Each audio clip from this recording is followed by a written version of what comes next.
أعوذ بالله من الشيطان الرجيم. بسم الله الرحمن الرحيم. ويوم القيامة ترى الذين كذبوا على الله وجوههم مسودة أليس في جهنم مثوى للمتكبرين وينجي الله الذين اتقوا بمفازتهم لا يمسهم السوء ولا هم يحزنون الله خالق كل شيء وهو على كل شيء وكيل له مقاليد السماوات والأرض والذين كفروا بآيات الله أولئك هم الخاسرون. صدق اللہ العظیم. یہ سورۃ الزمر کی آیت نمبر 60 سے آیت نمبر 63 تک 3 آیات آپ حضرات کے سامنے تلاوت کی گئی. گزشتہ کل کے درس میں یہ بات چل رہی تھی کہ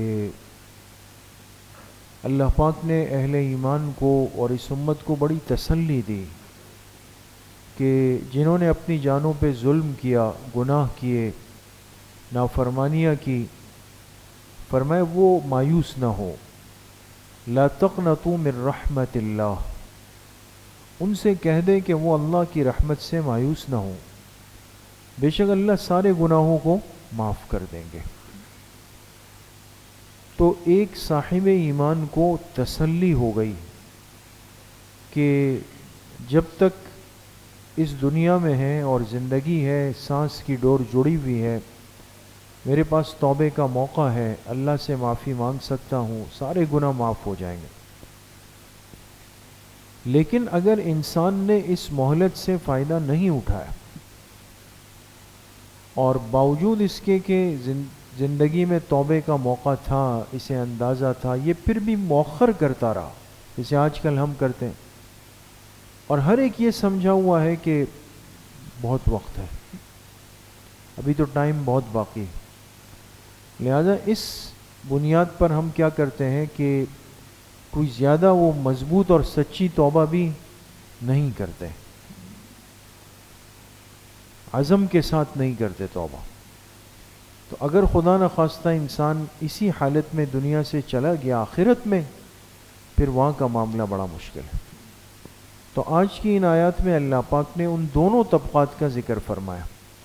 جو دنیا سے بغیر توبے کے چلا گیا، وقت ضائع کیا، اس کے ساتھ کیا ہونا ہے، اور جس نے دنیا میں موقع سے فائدہ اٹھایا، توبہ کر گیا، اس کے ساتھ کیا ہوگا.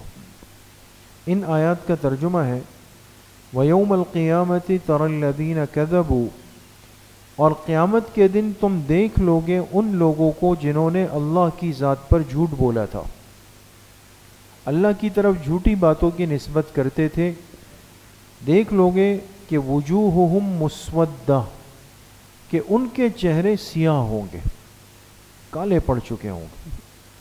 الیس فی جہنم مثوی للمتکبرین، اور اللہ فرمائیں گے کیا جہنم ٹھکانہ نہیں ہے ان تکبر کرنے والوں کا.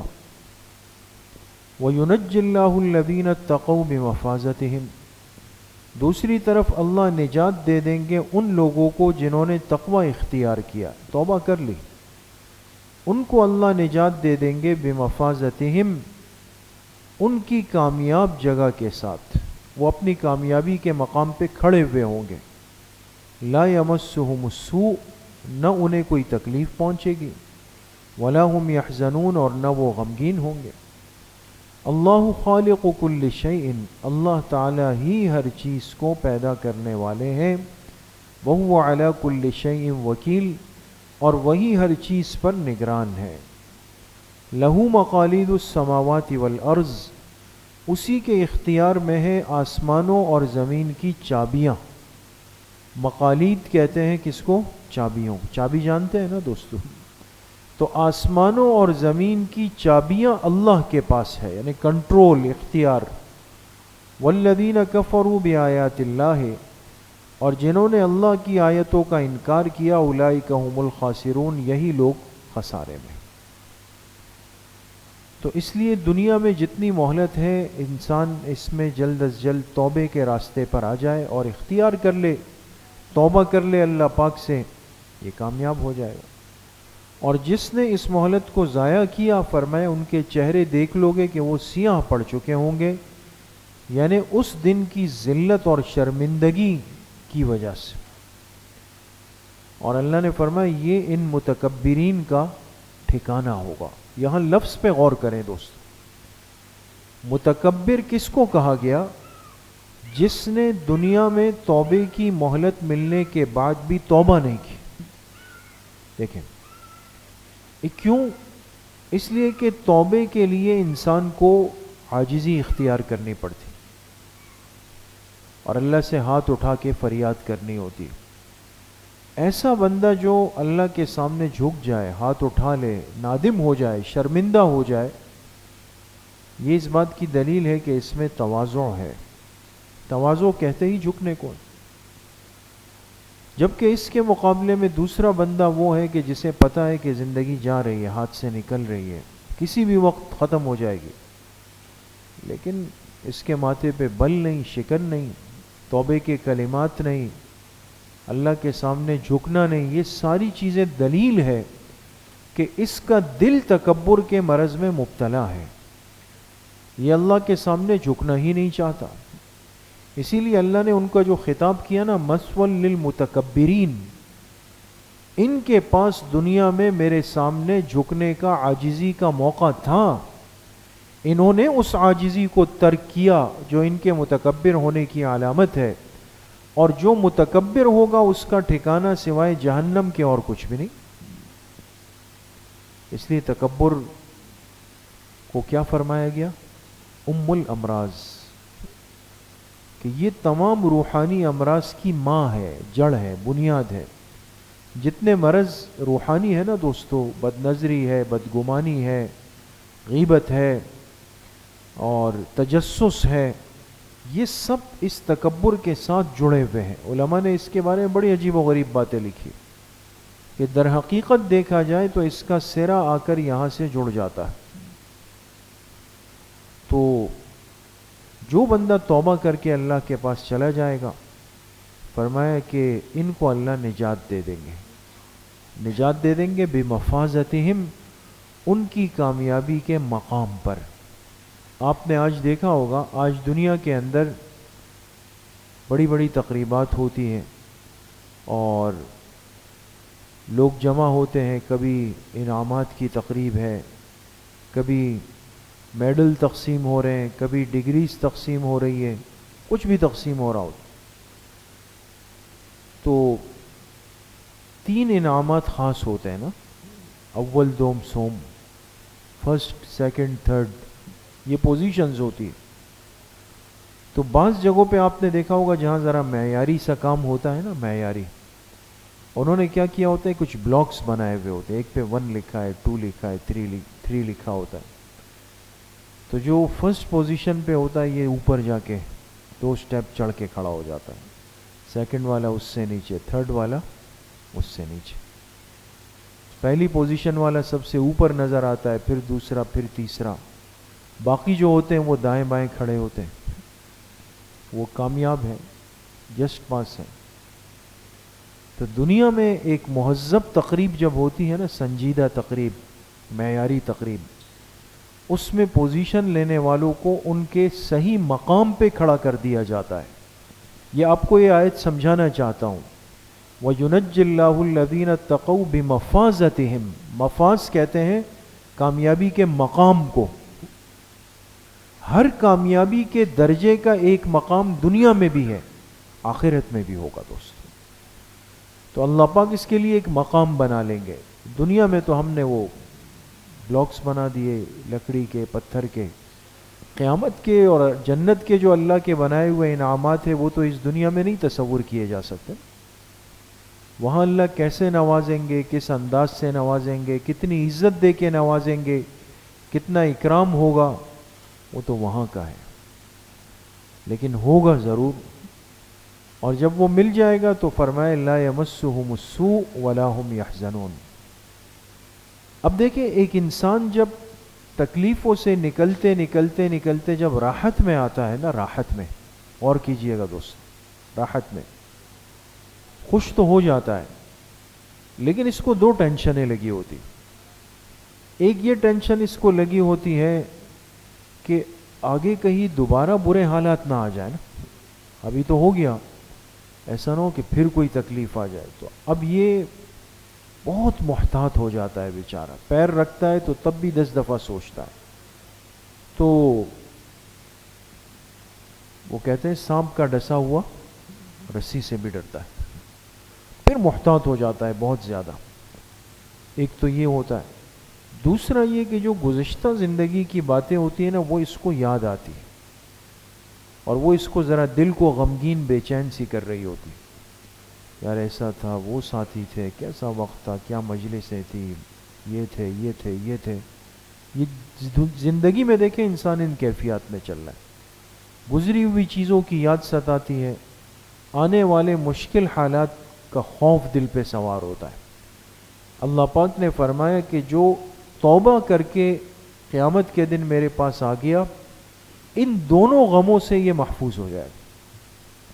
نہ اس کو پھر دنیا کی وہ تکلیفیں کبھی یاد آئیں گی, ستائیں گی, نہ آگے کی کسی پریشانی کا اندیشہ اس کو. یہ ہمیشہ ہمیشہ کے لیے کامیاب ہو. تو بھئی جنت کی کامیابی تو دائمی کامیابی ہے, اس کے بعد تو پھر کوئی غم ہے ہی نہیں, کوئی خوف کوئی پریشانی وہ اس کے بعد ہے ہی نہیں. اسی لیے میرے عزیز و دوستو بزرگوں, جو اس امت کا پرہیزگار طبقہ تھا, انہوں نے اس دنیا کے ایک ایک لمحے کی قدر کی, حفاظت کی, لیکن پھر بھی اپنے آپ کے بارے میں یہی کہا کہ جی کیا ہے میرے پاس. امام اعظم ابو حنیفہ رحمۃ اللہ علیہ, جن کے ہم پیروکار اور مقلد ہیں مسائل میں نا, آپ جانتے ہیں 2/3 دنیا وہ ان کو فالو کرتی ہے مسائل, اور انہوں نے احادیث سے, قرآن کریم سے لاکھوں مسائل نکال کے امت کو دیے, آسانی پیدا کی. لیکن امام الائمہ امام اعظم رحمۃ اللہ علیہ کی اہلیہ, جو ان کی زوجہ ہے, وہ ان کے حالات میں کیا فرماتی ہے کہ جب رات ہوتی تو امام ابو حنیفہ رحمۃ اللہ علیہ وضو کر کے مصلی پہ کھڑے ہو جاتے. یہ وہ امام ہے جن کا پورا دن امت کو دین سکھانے میں اور قیامت تک کی امت کی آسانی بنانے میں گزرا ہے. ان کی اہلیہ کہتی ہے رات ہوتی تو مصلی بچھا کے کھڑے ہو جاتے, تہجد کے نوافل سے جب فارغ ہوتے تو اپنی سفید داڑھی کو ایسے پکڑ لیتے. کون؟ امام ابو حنیفہ. سفید داڑھی سفید ریش پکڑ لیتے, اور پھر اللہ پاک سے کہتے کہ اللہ, نعمان, اصل نام نعمان ابن ثابت ہے نا امام ابو حنیفہ رحمۃ اللہ علیہ, نعمان کے پاس آخرت کے لیے کوئی عمل نہیں سوائے اس سفید داڑھی کے بالوں, اس حال پر رحم فرما دیجیے. تو جس کی ساری زندگی اتنی محفوظ اور محتاط پاک صاف گزری ہو, وہ دنیا سے جاتے ہوئے اتنے خوف کے انداز میں گیا, اس لیے کہ وہاں یہاں تک کا مرحلہ دوستوں مشکل ہے. ہاں, دنیا سے نکلتے ہوئے اور قبر میں جاتے ہوئے اگر کلمہ پڑھ کے بندہ چلا گیا, کلمے کے ساتھ منتقل ہو گیا, بس کامیاب. اس لیے موت تک ایمان کی حفاظت کی بڑی سخت فکر کرنی, کہ انسان اس ایمان کو لیتا ہوا جائے, اور جب ایک دفعہ یہاں سے نکل گیا نا, پھر مسئلہ نہیں ہے دوستو, پھر اللہ پاک اس سے راضی ہیں. تو اس لیے زندگی کی احتیاط بہت زیادہ ضروری ہے, کہ انسان اپنی احتیاط بھی کرے, حفاظت بھی کرے, اور اپنے کسی عمل پر مدعی نہ بنے. آج ایک فتنہ ہے نا, تھوڑا سا میں نے کچھ کیا نہیں, لیکن دل میں عجب اور تکبر اتنا بھر جاتا, کتنے بڑے بڑے کام میں کر رہا ہوں, میں کتنے بڑے بڑے کام کر رہا ہوں.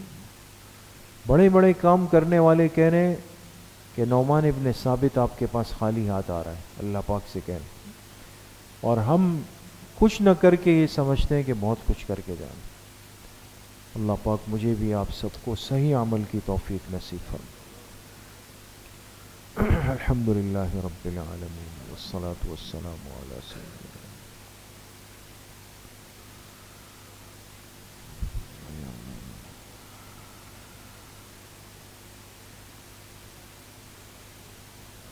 وصلی اللہ وسلم علی نبینا محمد وآلہ وصحبہ اجمعین برحمتہ.